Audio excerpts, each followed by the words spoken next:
भेड़ बकरी पालकों की जिंदगी पहाड़ से मुश्किलों के बीच गुजरती है। मौसम की मार, लगातार सफर और बुनियादी सुविधाओं की भारी कमी उनके दैनिक जीवन का हिस्सा बन चुकी है। वर्ष के लगभग 6 महीने ये समुदाय खुले आसमान के नीचे जीवन बिताता है। गर्मियों में शिमला जिले की ऊंची बर्फीली चांशल वैली और आसपास के ऊपरी इलाकों में, तो सर्दियों में हरियाणा और अन्य मैदानी क्षेत्रों की ओर कूच। यही इनका साल भर का जीवन चक्र है। इन पारंपरिक पशुपालकों की सबसे बड़ी चुनौती है लगातार पैदल सफर। एक स्थान से दूसरी जगह पहुंचने में करीब 2 महीने का समय लग जाता है। दुर्गम पहाड़ों से लेकर भीड़ भाड़ वाले मैदानी इलाकों तक ये सफर आसान नहीं होता। बढ़ते ट्रैफिक के कारण अक्सर इन्हें रात के समय ही यात्रा करनी पड़ती है ताकि झुंड किसी दुर्घटना का शिकार ना हो। दूसरी ओर हर मौसम में खुले में रात बिताना मजबूरी होती है। कड़कड़ाती ठंड, तेज बारिश, ओलावृष्टि और झुलसाती गर्मी हर मौसम इन्हें परखता है। सर्दियों में मैदानी क्षेत्रों में विचरण करते समय उन्हें जंगली कुत्तों के हमलों, खुले क्षेत्र में रात गुजारने और चरागाहों की कमी जैसी दिक्कतें झेलनी पड़ती है। वहीं गर्मियों में बर्फीले पहाड़ों की चढ़ाई, ठंडी हवाएं, बारिश और दुर्गम रास्तों की कठिनाइयां उन पर भारी पड़ती है। बिजली, रोशनी और सुरक्षित ठहराव स्थलों की अनुपस्थिति इनकी परेशानी को और बढ़ा देती है। यात्रा के दौरान चोरी का डर हर समय बना रहता है। रातें अक्सर जंगलों, सुनसान मैदानों या सड़कों किनारे बितानी पड़ती है, जहां सुरक्षा की कोई गारंटी नहीं होती। जहां पानी और चरागाह मिल जाए वहीं अस्थायी डेरा डालना इनकी दिनचर्या है। एक रात यहाँ, दूसरी रात किसी अन्य स्थान पर। भेड़ पालकों का कहना है कि वे शिमला जिले के चांशल वैली के खरशाली गांव से आए हैं। गर्मियों में पहाड़ों में और सर्दियों में हरियाणा की तरफ कूच करते हैं। एक जगह से दूसरी जगह पहुंचने में उन्हें करीब 2 महीने लग जाते हैं। ट्रैफिक बहुत बढ़ गया है, चोरी का डर हमेशा रहता है। रातें तो हर मौसम में खुले आसमान के नीचे ही गुजरती है। इन परिवारों की आय का मुख्य जरिया है ऊन और पशुओं का विक्रय। आधुनिकता के इस दौर में भी वे अपने पूर्वजों की इस परंपरा को जीवित रखे हुए हैं और राज्य व देश को ऊन और पशुधन की आपूर्ति कर रहे हैं। लेकिन उनकी मेहनत और संघर्ष के मुकाबले उन्हें मिलने वाली सुविधाएं बेहद कम है।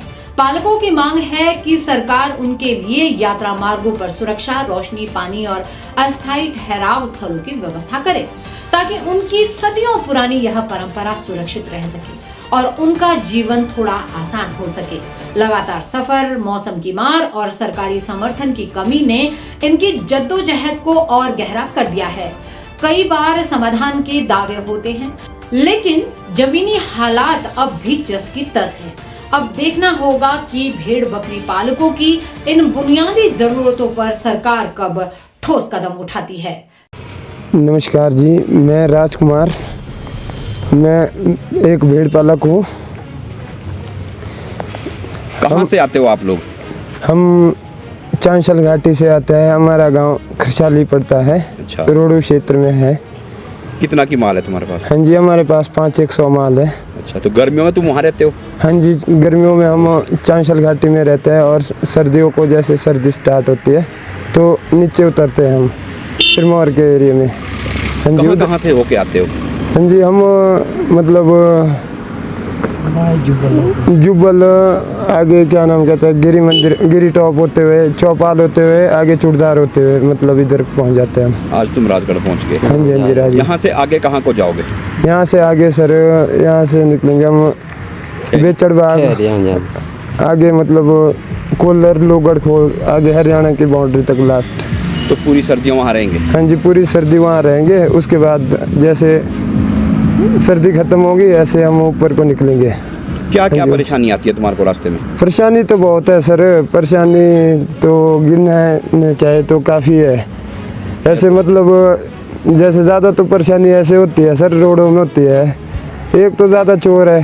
अच्छा। दूसरा कोई ड्रिंक और ड्राइव करके रात को मतलब परेशान करते हैं, और कोई खड्डू छिल्लू जो मर्जी चक लेते हैं सीधा, मतलब अपने बस झटका झुटका के तो भोजन वगैरह कहाँ खुले आसमान के नीचे बनाते हो? कहीं भी सर जहाँ टाइम लग जाए हमारे को वहाँ कर लेते हैं, जहाँ हमारे को थोड़ी घास पत्ती मिल जाए भेड़ बकरी को। सोते भी ऐसे ही हो? हाँ जी सोते हैं खुले ऐसे। आसमान के नीचे? हाँ जी खुले।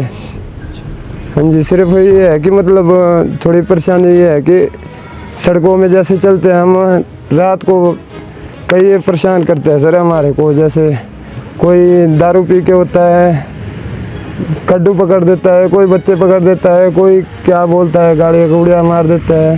कितना समय लगता है आपको चांशल वैली से वहाँ हरियाणा बॉर्डर तक पहुँचने में? हमारे को लगते हैं सर 1 से 1.5-2 महीने तक। 2 महीने आने में, 2 महीने जाने में? हाँ जी बाकी तुम वहीं चांशल में रहते हो? हाँ जी बाकी चांशल में रहते हैं 4-6 महीने। हाँ जी 2-4 महीने नीचे। इससे इनकम का सोर्स क्या है? इसको बेचते हो? हाँ जी बेचते हैं सर। भेड़ हाँ जी बकरी को बेचते हाँ जी बेचते हैं। और जैसे ऊन अच्छा, ऊन निकाल के भी बेचते हाँ हो? जी ऊन कहाँ बिकती है? ऊन सर ऐसे तो मतलब वो सरकार को दे देता है, जैसे अच्छा। वो लगता है हमारे मतलब कांटा अच्छा, उधर। हाँ जी क्या मांगे आप लोगों की सरकार से? सर सरकार से यही मांगे थोड़ी मतलब हमारे लिए भी कुछ किया जाए।